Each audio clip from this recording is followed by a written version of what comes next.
isa sa paraan namin na magtanim ng palay. Yan, lalagyan muna ng insecticide. Yan tinatawag na disease. Para sa ganon yung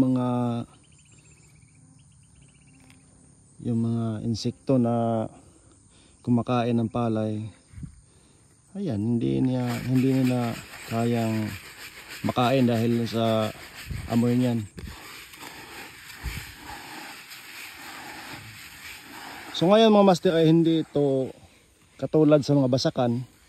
Yan, so maganda talaga, overlooking talaga. Yan. Hindi katulad sa basakan na papatubuin mo na yung palay at saka itatanim. Dito mga master, ito yan, napakasukal. Sinasaboy lang yan, ginasabwag ka na. Yan ang pamamaraan dito sa amin. Ayan na.